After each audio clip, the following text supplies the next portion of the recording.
प्रथम जागतिक महिला दिनाच्या आपल्याला मनापासून शुभेच्छा देतो. तर अश्विनी त्यांची गेल्या 3-4 वर्षापासून काम बघतोय. मला काही शरीराला कार्यक्रमाला बघायचा योग आला त्यावेळेला तिथं लावणी उत्सव होता. तर एकदा आपण विकले तर गौतम पाटील आणून आपण गेलो आपण पण आमच्या लावणी उत्सव करू. कारण निवडणुकीच्या काळात आपण बऱ्याच चांगल्या सिनेमार काढले होते पण गर्दी येऊ नये कुणाला काय करता आलं नाही. परंतु आपल्याला कार्यक्रमानिमित्तानं आपल्याला खात्री देतो आपण एकत्र ठरवून येत्या 15-20 दिवसातच आपण चांगली मोठी जागा आहे. फक्त महिलांसाठी तुम्ही येत नाही. फक्त महिलांसाठी आपण गौतम पाटीलचा कार्यक्रम कारण गौतम पाटील लोकांना आवडून वाईट नाही. कारण आपण बरेच वेळा रील मध्ये गौतमी सगळी बघते कोण काय. त्यामुळे चांगला कार्यक्रम आहे. खऱ्या अर्थाने एका महिलेला आपण नेतृत्व कार्यक्रम नक्की घेऊ. आणि त्यावेळेला त्या कार्यक्रमाला आपल्या निवडणुकीच्या वेळेला अश्विनीताई मला बोलल्या भैया तुम्ही कार्यक्रम घेतला पण माझ्या सखी मंचच्या महिलांना कुठल्या मोबाईल मिळाला नाही. मिळाला एक्स्ट्रा मिळाला तेव्हा म्हणजे भैया माझ्या ह्याला काय मोबाईल मिळाला नाही. त्यामुळे अश्विनीताईंनी सांगितल्याप्रमाणे आपण आज तुमच्यासाठी 5 मोबाईल आणले. आता ते कसा कोणाला काय द्यायचं असं नाही ठरवलं. परत मला भांडायला कोणी आलं तुम्हाला कारण त्या वेळेला काय झालं की दर्याची एक तुमची भगिनी कोणी सकाळची म्हणली मी आली की मला मोबाईल मिळाला नाही. म्हणजे मग काय करायचं म्हणजे मी घरी आली मला मोबाईल द्या. मग तिला सकाळच्या वरी 9 वाजता मोबाईल घेऊन द्यायला लागला मला. त्यामुळे पण तुझ्या माझ्या घरी कोणी आलं नको तुम्ही आला मोबाईल मिळाला त्यांच्या घरी जाईल. परंतु काय हरकत नाही. झालेल्या निवडणुकीत आपण अतिशय मोठ्या मताधिक्यानं म्हणजे काल आपली पद्धतीची भाजपची आपण मिटिंग होती मुंबईला आणि तिथं सगळ्यांचा सर्वे केला होता कुठल्या मतदारसंघात किती मतं पडली कोणाला काय पडली. पण त्या प्रदेशच्या भाजपच्या प्रमुख कार्यकर्त्यांना वाटलं की एवढी 95% मतं कशी काय या माणसाला मिळाली. झालेल्या मताच्या 95% मतं काय नियोजन काय केलं कसं केलं तुम्ही आम्ही अभ्यास करायला तुम्ही काय केलं. तर मी त्यांना एकच सांगितलं माझ्या मागे ताकद होती यांची सगळ्यांची. आपण 7,000 महिन्याचं नियोजन केलं होतं आपल्या मुंबई यावेळेतून तिथं 10,000 आहे. बसायला जागाच आहे म्हणजे पहिल्यांदा टेन्शन कुठलं म्हणजे खात्री आहे की शक्ती महिलांनी मनात घेतलं तर काही करू शकतात. नुसतं राजकीय क्षेत्र असेल सामाजिक क्षेत्र असेल त्याच पद्धतीनं वेगवेगळ्या कला क्षेत्र असेल त्या पद्धतीनं महिला करू शकतात. त्यामुळे अश्विनीताई तुम्हाला आधी करू हा तुम्हाला साथ आहे जिथं मला हात मारा जिथं चांगलं आहे सखी म्हणजे महिलांसाठी बाहेर करायचंय देवाच्या कृपेने चांगलं आहे. कुठं काही कोणाला मागायला लागत नाही. चांगल्या पद्धती व्यवसाय सुरू आहे. माझ्या माध्यमातून शेताच्या लोकांना आपण काम देतोय.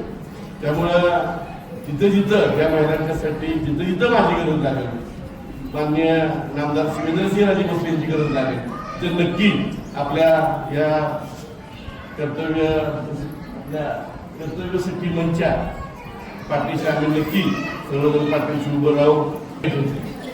त्यामुळे अशी त्यांनी एक विनंती केली की मोबाईल देताना जे पुढे येऊन भाषण करून सांगणार मला मोबाईल का पाहिजे त्याला मोबाईल द्या. दुसरी काय मोबाईल नाही द्यायचा.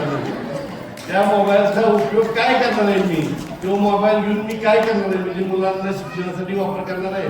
शाळेचा मेसेज येतो या मुलांना हे करा त्या मुलांना असा करणार आहे काय या पद्धतीने मोबाईल द्या. आत्मा दिले पुढच्या काळात मला 25 आलं कारण 25,000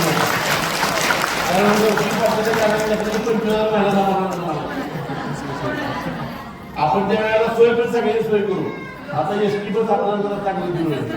100 एसटी बस टाकायचं आपण एसटी बस आणून जेणेकरून माता भगिनींना छान बसून येता येईल. त्या टेम्पोत बसायला दिवस गेले आता जिजेंच्या गाडी आहे बाहेर गाड्या लागतात. त्यामुळं खऱ्या अर्थानं महिला पाया उभी राहिली म्हणून चुकी करणार नाही. जिल्हा मध्यवर्ती बँकेच्या माध्यमातून सुद्धा भाऊ जिथं घरात लोकांना माहीत नसतं आपल्या मुलांना आपण 3-5 चेक दिले फायनान्सला की गाडी मिळते. आता चेक द्यायची ना जिल्हा मध्यवर्ती बँकेच्या सोसायटीच्या माध्यमातून कर्ज तुम्हाला लगेच मिळते आणि त्याला व्याज सुद्धा वर्षाला असतं महिन्याला पण नाही. त्यामुळे ह्या योजना जिल्हा मध्यवर्ती बँक असेल शासनाच्या योजना असलेली म्हणजे काल एक गंमत म्हणून मी तुम्हाला सांगतो की देशात म्हणजे गाढव कमी झाले.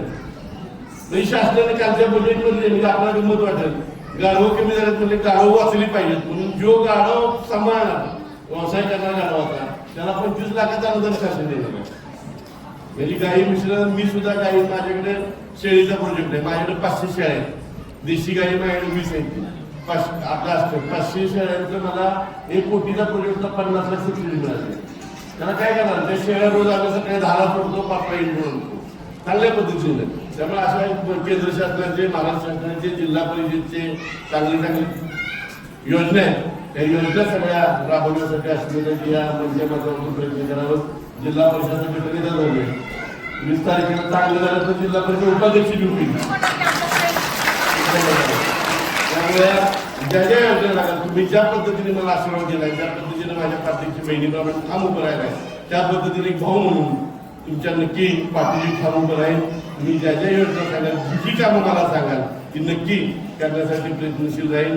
विकासाच्या बाबतीत सुद्धा आता आपण काल प्रोजेक्टला बाबांनी बघितलं असेल देशात शासनाच्या बजेटपैकी 37% बाबांना बजेट मिळाले आणि मी निवडणुकीत शब्द दिला होता की पुढच्या पावसानंतर म्हणजे पावसाळ्यापूर्वी जून पूर्वी माझ्या एकाही माता बघितल्या पायाला माती लागणार नाही.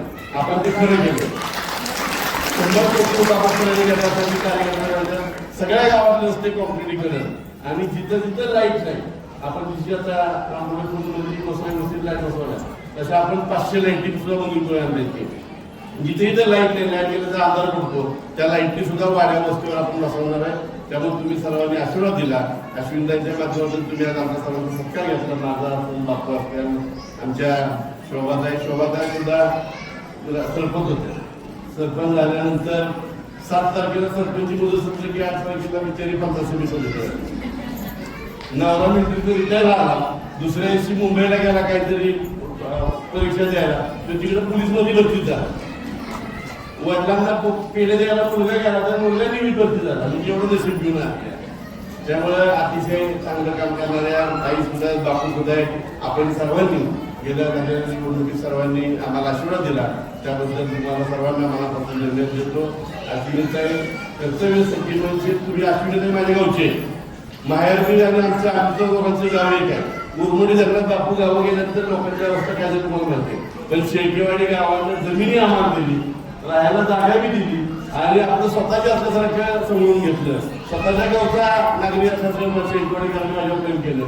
100% मतदान शेळकेवाडी असं एक गाव आहे की याच्या पुढे 70% एवढी मतं पडली पण 100% मतदान शेळकेवाडीने 1314 मतं माझ्या पाठीशी दिली यांच्यामुळे दिली. त्यामुळे शेळकेवाडी गावाला सुद्धा दरी धरणावर गेल्यानंतर आणि ती आमची बहीण आहे माझ्या गावची आहे. त्यामुळं बहिणीच्या पाठीशी भावाला उभं राहायची जबाबदारी असली ती नक्की उभं राहील. थोडी खात्री देतो. परत एकदा आमचा सर्वांचा सत्कार केल्याबद्दल तुम्हाला सर्वांना मनापासून धन्यवाद देतो आणि थांबतो. जय हिंद जय